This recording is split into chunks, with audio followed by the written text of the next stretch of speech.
Olá, pessoas. Aqui é o Thiago, esse é o Universo da Psicologia.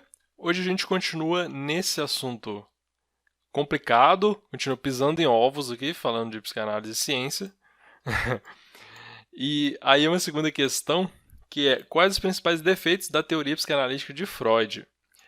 Eu mencionei alguns, que eu vou comentar aqui, que são críticas assim comuns à psicanálise. Vários outros pessoas, outros pensadores fazem essas críticas e que elas têm sua razão de ser, e não é no sentido de a psicanálise é ruim, é no sentido de que a crítica ela pode ser construtiva, pode ajudar inclusive a ciência se tornar uma ciência melhor, a uma teoria se tornar uma teoria melhor.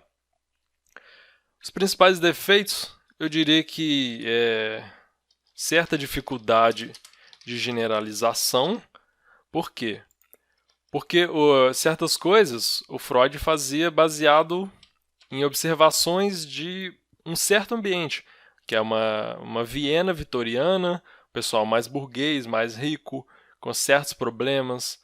Então, era um recorte específico da sociedade que não necessariamente vai servir para todas as sociedades. Se você fizer uma pesquisa antropológica, por exemplo, você vai comparar diversas culturas, você vai comparar o pessoal lá da Suíça, da Alemanha, do Japão, vai comparar a tribo de aborígene australiano com o pessoal lá os índios lá da Amazônia. Então, você pode ter diferentes formas de funcionamento psíquico dessas diferentes culturas, porque a gente está muito influenciado pelas culturas em que nós estamos, em que nós temos contato. Então, um dos pontos é a dificuldade de generalizar certos conceitos da psicanálise para todo mundo, que às vezes é uma proposta, né, totalizante de dizer esse conceito explica tudo. Às vezes não é bem assim. Então você tem as dificuldades também da psicanálise quando o assunto é configuração familiar, né, que você tem ali a tríade, que é filho, mãe, pai, e como que isso se dá em outras configurações, em outras culturas em que as famílias são diferentes, em que, sei lá, um monte de gente cuida das crianças da tribo ali, é uma coisa mais coletiva.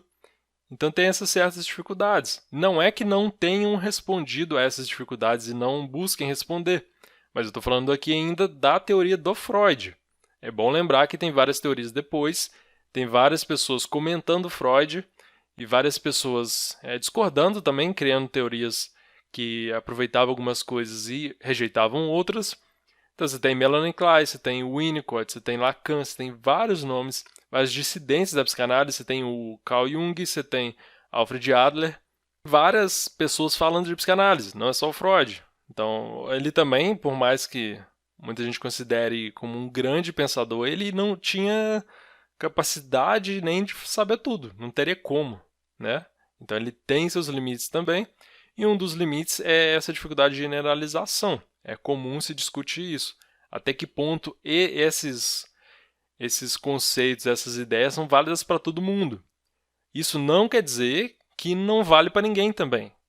A generalização ele é algo que tem uma certa amplitude, ou seja, pode valer, pode ter um certo alcance essas ideias, essas explicações.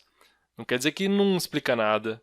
Talvez de explicar tudo para todo mundo é difícil. Até em aspectos mais experimentais, então, por exemplo, se você faz uma pesquisa experimental, lá, cognitiva, entre alunos e estudantes universitários, de classe média, não sei o que tem, como que você generaliza isso para todo mundo? Para Dona Maria lá do sertão, sabe? Você tem uma diferença. Como você fala isso do japonês que nunca estudou? Ou de alguém muito pobre, ou de alguém muito mais rico? Você tem essas questões que são um pouco delicadas e é difícil, às vezes, você falar que você estudando em pequeno grupo serve para todo mundo, né? Então não é uma dificuldade só da psicanálise, mas é um ponto em que a psicanálise tem dificuldade. Um outro ponto também é excessiva ênfase na sexualidade. É uma crítica muito comum à psicanálise, por mais que sexualidade aqui seja algo diferente, não tem mesmo sentido de sexo que a gente pensa no senso comum. Eu expliquei lá no vídeo sobre algum vídeo anterior aí, a sexualidade por Freud tem outro sentido, mas mesmo assim é um sentido de busca por prazer de forma mais ampla.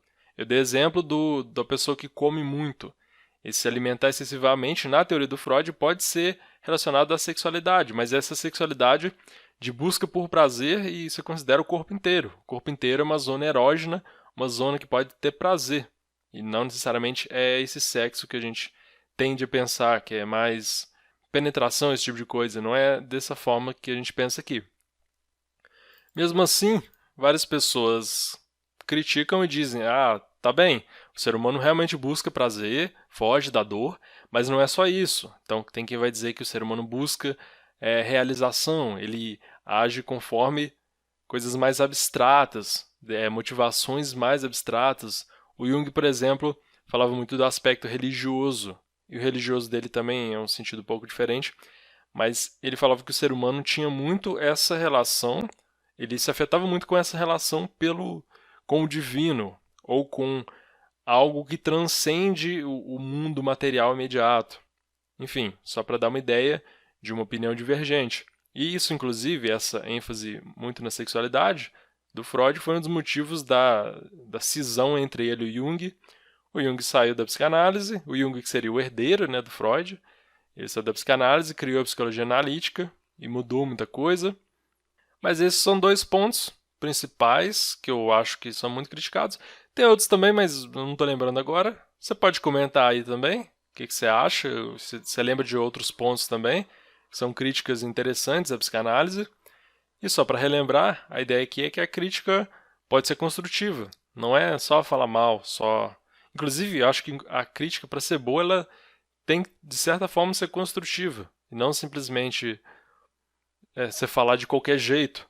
Então, você tem que ter um certo cuidado, principalmente quando você fala em ideias, em pensamento, quanto mais construtivo você é, melhor para todo mundo. Você consegue pensar melhor, você consegue dialogar melhor com pensamentos divergentes. É isso, espero que tenha sido uma introdução interessante ao assunto. Espero que tenha gerado mais curiosidade. Você pode comentar aí embaixo, a gente continua conversando. Até mais, obrigado pela sua atenção.